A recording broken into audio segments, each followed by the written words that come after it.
Insperity presents the Small Business Advocate Show with Jim Blasingame, brought to you by FedEx, CareerBuilder.com, and Palo Alto Software. This is a copyrighted production of Small Business Network, Inc., all rights reserved. You're listening to the man who's been called the Obi-Wan Kenobi of small business. Obi-Wan Kenobi. Now that's a name I've not heard in a long time. Jim Blasingame, the Small Business Advocate.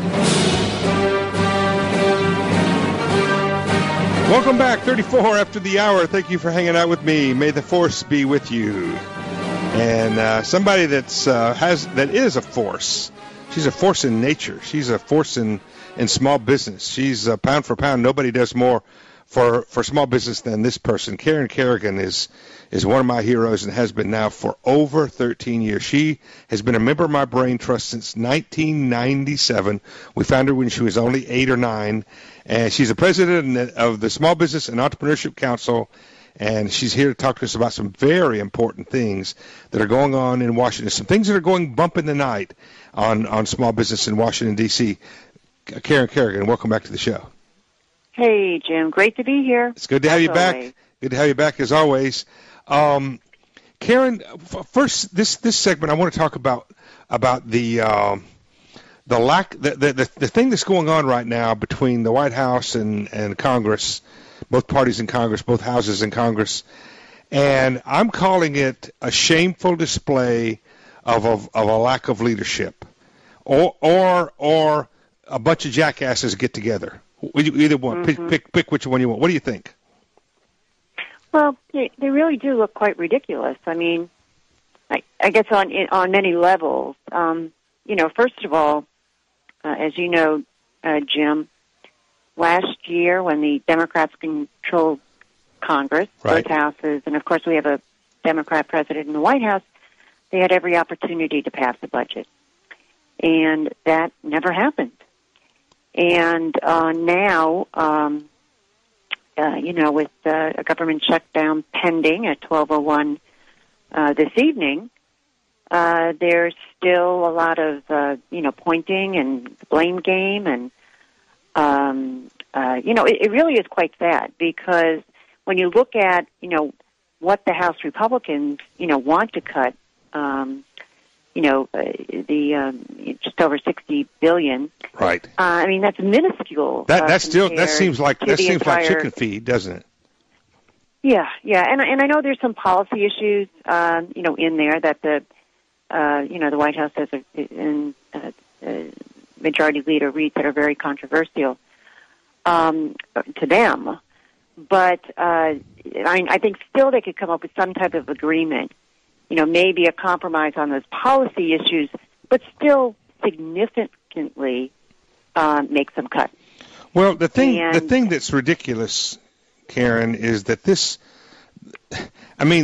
the fact that here we are in April, in the 7th month of the fiscal year, and the people whose number one job on planet Earth is to fund the government hasn't gotten this year's government funded, this year's fiscal budget funded 7 months, over 6 months into the year, and yet they walk around up there, rearranging the deck chairs on the Titanic without any sense of shame. Karen, please explain that to me. I don't understand. And Jim, I wish I could, but I can't.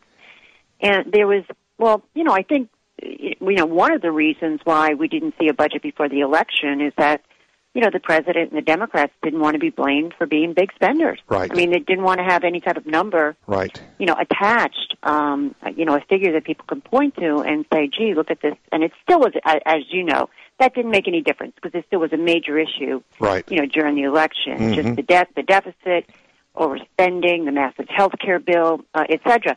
But I have to say, really, the blame does fall at the feet of the President of the United States. In my opinion, he showed no leadership on this issue last year at all. Very, non-engaged. And he's only recently become engaged in the process. But here's, as I wrap, right, only recently yeah. and that's basically, coming on national TV and saying, I've got to bang some heads together to get things Karen, done. I got to wrap it up. More than this. Well, they expected more than this last year. Karen, I got to wrap up for this segment. Do you think there will be will there be an agreement and prevent the government from shutting down, or will it shut down? I think if it does shut down, it will only be for the weekend. Yeah. And then, we'll have some type of an agreement by Monday morning. Mm-hmm. I would say there's more than a 50% chance that they will have an agreement, but if they do, if it does shut down, they'll have something It'll be short. Monday or early next week. There won't be anything long-term. One of them will blink before it gets to be a long-term situation.